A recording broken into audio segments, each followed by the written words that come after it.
नमस्कार दोस्तों, मैं पूर्वी आपका स्वागत करती हूँ आज के स्पेशल शो में। तो मैं आपको यहाँ बताने आई हूँ कुछ trending news bulletins. PM Modi ने मैन्युफैक्चरिंग और ईज को डूइंग बिजनेस पर फोकस बनाने की बात कही। दिल्ली एनसीआर में डेंस फॉग से फ्लाइट और ट्रेन लेट, कंप्यूटर्स परेशान। President Draupadi Murmu important cultural और एकेडमिक प्रोग्राम में शामिल। बांग्लादेश अनरेस्ट पर साउथ एशिया की सिक्योरिटी को लेकर चिंता। इंडिया ने रीजनल पीस को लेकर डिप्लोमेटिक एफर्ट्स तेज किए। महाराष्ट्र पॉलिसीज में अलायंस टॉक्स को लेकर पॉलिटिक्स हीट। आंध्र प्रदेश में ट्रेन कुछ कोचेज में आग लगी, पैसेंजर सेफ निकल गए। स्वीडन न्यू दिल्ली सेलिब्रेशंस के लिए high alert security arrangement. PM Modi manufacturing and ease of doing business. PM Modi ने कहा है कि मैन्युफैक्चरिंग सेक्टर के स्ट्रॉन्ग करने जरूरी है। इससे जॉब्स क्रिएट होंगी, इन्वेस्टमेंट बढ़ेगी और इंडियन ग्लोबल प्रोडक्शन हब बन सकता है। Delhi NCR dense fog. Delhi NCR में धुंध की वजह से फ्लाइट्स और ट्रेन डिले हुई। विजिबिलिटी कम होने की वजह से डेली कंप्यूटर्स को ट्रैवल करने में काफ़ी दिक्कत हुई। President Draupadi Murmu programme visit. President Draupadi Murmu ने एक इम्पॉर्टेंट कल्चरल और एकेडमिक प्रोग्राम अटेंड किया, जहां एजुकेशन, हेरिटेज और यूथ डेवलपमेंट पर फोकस रहा। Bangladesh unrest concern. बांग्लादेश में चल रहे अनरेस्ट से साउथ एशिया की सिक्योरिटी पर असर पड़ सकता है। सिचुएशन के साथ लेकर रीजनल स्टेबिलिटी पर चिंता बढ़ रही है। Indian diplomatic efforts. इंडिया ने रीजनल पीस को लेकर डिप्लोमेटिक टॉक्स और ह्यूमैनिटेरियन सपोर्ट पर जोर दिया ताकि पड़ोसी देश के साथ स्टेबिलिटी और कोऑपरेशन बढ़ा रहे। महाराष्ट्र में अलायंस टॉक्स को लेकर पॉलिटिकल गतिविधियां तेज हो गई हैं। पार्टीज फ्यूचर स्ट्रेटेजिक और पावर शेयरिंग पर चर्चा हो सकती। आंध्र प्रदेश में ट्रेन को कुछ कोचेज में आग लग गई। क्विक एक्शन से सभी पैसेंजर्स को सेफली बाहर निकाला गया। Sweden new security. स्वीडन में न्यू ईयर सेलिब्रेशन के लिए सिक्योरिटी हाई अलर्ट पर है। क्राउड सेफ्टी के लिए पुलिस और इमरजेंसी फोकस को एक्स्ट्रा डिप्लॉय किया गया। तो ये थी आज की कुछ ट्रेंडिंग न्यूज़ बुलेटिन्स। 3 साल से चल रही रशिया यूक्रेन वॉर ने पूरी दुनिया को थका दिया है और इस थकान के बीच एक मीटिंग ने ग्लोबल पॉलिटिक्स में नई हलचल पैदा कर दी है। अमेरिका के फॉर्मर प्रेसिडेंट डोनाल्ड ट्रंप और यूक्रेन के प्रेसिडेंट वोलोदिमीर जेलेंस्की एक ही टेबल पर एक ही सवाल के साथ, क्या अब जंग का अंत नजर आ रहा है? रशिया यूक्रेन कॉन्फ्लिक्ट फरवरी 2022 में शुरू हुआ था, जब रशिया ने यूक्रेन पर मिलिट्री एक्शन लिया। ये सिर्फ 2 देशों की लड़ाई नहीं रही, बल्कि पूरी दुनिया पर इसका असर पड़ा। फ्यूल और गैस के दाम बढ़े, फूड सप्लाई चेन डिस्टर्ब हुई और यूरोप से एशिया तक इकोनॉमिक प्रेशर महसूस किया गया। अमेरिका और यूरोपियन नेशंस ने यूक्रेन को मिलिट्री और फाइनेंशियल सपोर्ट दिया, जबकि रशिया अपनी स्ट्रैटेजी और टेरिटोरियल डिमांड्स पर टिके रहे। इस लंबी जंग में लाखों लोग अपने घर छोड़ने पर मजबूर हो गए, शहरों का इंफ्रास्ट्रक्चर तबाह हुआ और पीस टॉक्स बार बार फेल होती रही।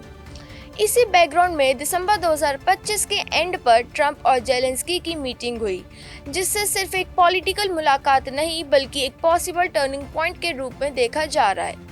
ट्रंप, जो अपने स्ट्रॉन्ग और अनकन्वेंशनल नेगोशिएशन स्टाइल के लिए जाने जाते हैं, उनका कहना है कि अगर उनकी अप्रोच फॉलो की जाए तो वॉर को ज़्यादा लंबा खींचने की ज़रूरत ही नहीं पड़ेगी। जेलेंस्की के लिए ये मीटिंग और भी ज़्यादा इम्पोर्टेंट थी, क्योंकि यूक्रेन को सिर्फ सीज फायर नहीं बल्कि फ्यूचर के लिए सॉलिड सिक्योरिटी गारंटीज चाहिए। मीटिंग के दौरान सबसे पहले बात हुई पीस डील के फ्रेमवर्क की। ट्रंप ने कहा कि रशिया और यूक्रेन पीस के काफ़ी करीब पहुंच चुके हैं और अगर बातचीत इसी पीस पर आगे बढ़ती गई तो अगले कुछ हफ्तों में सिचुएशन और क्लियर हो सकती है। जेलेंस्की ने भी माना कि टॉक्स में प्रोग्रेस हुआ, लेकिन साथ ही ये भी कहा कि फाइनल एग्रीमेंट तभी पॉसिबल है जब यूक्रेन की सेफ्टी और सोवरेनिटी पूरी तरह सिक्योर हो। दूसरी ओर सबसे सेंसिटिव मुद्दा था यूक्रेन की सिक्योरिटी। जेलेंस्की का क्लियर स्टैंड है कि बिना इंटरनेशनल सिक्योरिटी एश्योरेंस के कोई भी पीस ट्रीटी सिर्फ एक टेम्परेरी पॉज होगी। यूक्रेन चाहता है कि फ्यूचर में रशिया दोबारा अटैक ना कर सके और इसके लिए स्ट्रॉन्ग इंटरनेशनल बैकिंग ज़रूरी है। यही वजह है कि यूक्रेन सिर्फ वर्ड्स नहीं बल्कि कॉन्क्रीट गारंटीज मांग रहा है। तीसरा और सबसे ज़्यादा कंट्रोवर्शियल पॉइंट है टेरिटरी का डोनबास और कुछ ऑक्यूपाइड रीजन्स पर डिसएग्रीमेंट। यूक्रेन अपनी ज़मीन पर किसी भी तरह के कॉम्प्रोमाइज करने को तैयार नहीं है, जबकि रशिया अपनी स्ट्रैटेजिक गेंस छोड़ना नहीं चाहता। इसी वजह से ये इशू पीस टॉक्स का सबसे बड़ा रोडबैक बना हुआ है। इस पूरी प्रोसेस में डोनाल्ड ट्रंप का रोल खास ध्यान खींचता है।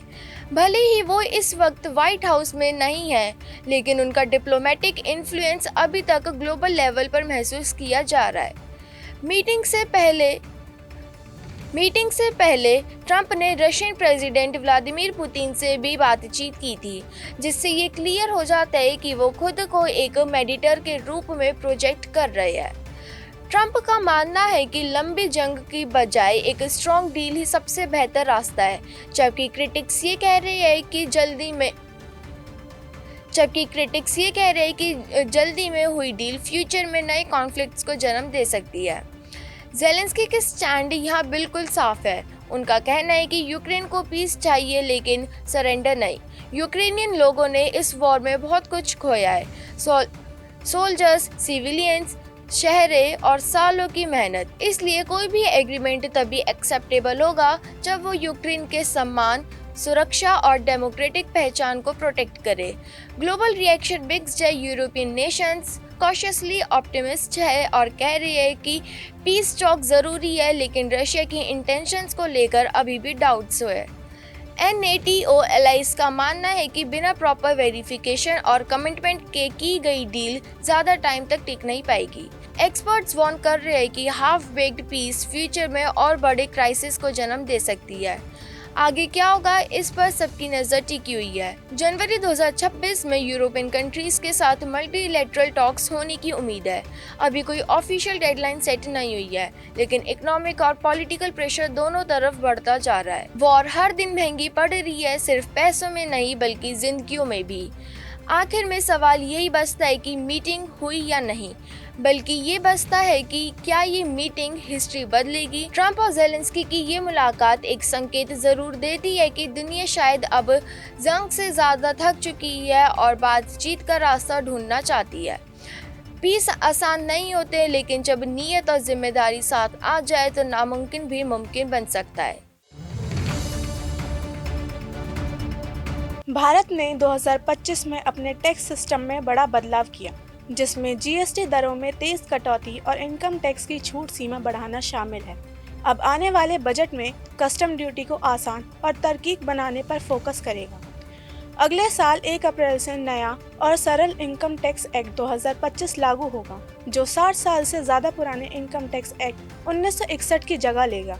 इसके अलावा 2 नए कानून भी लाए जाएंगे, एक सिगरेट पर अतिरिक्त एक्साइज ड्यूटी लगाने के लिए और दूसरा पान मसाला पर GST के अलावा अलग से शेष लगाने के लिए। इन्हें लागू करने की तारीख सरकार तय करेगी। 2025 में किए गए टैक्स सुधारों का मकसद कमज़ोर वैश्विक आर्थिक माहौल में मांग बढ़ाना था। जब टैरिफ को लेकर अनिश्चितता हुई, तब भारत ने घरेलू मांग और खपत बढ़ाने पर जोर दिया। सरकार ने इनकम टैक्स की छूट सीमा बढ़ाकर मध्यम वर्ग को राहत दी। इससे लोगों के हाथ में ज़्यादा पैसा बचा और खपत बढ़ने की उम्मीद बनी। 2025 के बजट में ऐलान हुआ कि नए टैक्स सिस्टम में सालाना 12 लाख रुपए तक की आय पर कोई टैक्स नहीं लगेगा। इस सिस्टम में कम टैक्स दरें हैं, जो कुछ इस तरह हैं: 4 से 8 लाख रुपए 5%, 8 से 12 लाख रुपए 10%, 12 से 16 लाख रुपए 15%, 16 से 20 लाख रुपए 20%, 20 से 24 लाख रुपए 25%, 24 लाख से ऊपर 30%। हालांकि टैक्स कटौती की वजह से अप्रैल से दिसंबर के बीच नॉन कॉर्पोरेट टैक्स कलेक्शन की रफ्तार धीमी रही। इस दौरान यह 6.37% बढ़कर 8.47 लाख करोड़ रुपए रहा, जबकि कॉर्पोरेट टैक्स 10.54% बढ़कर 8.17 लाख करोड़ रुपए हो गया। तो ये था गवर्नमेंट का आज का नया प्लान। आपसे मिलते हैं एक और ऐसे ही स्पेशल शो में। धन्यवाद।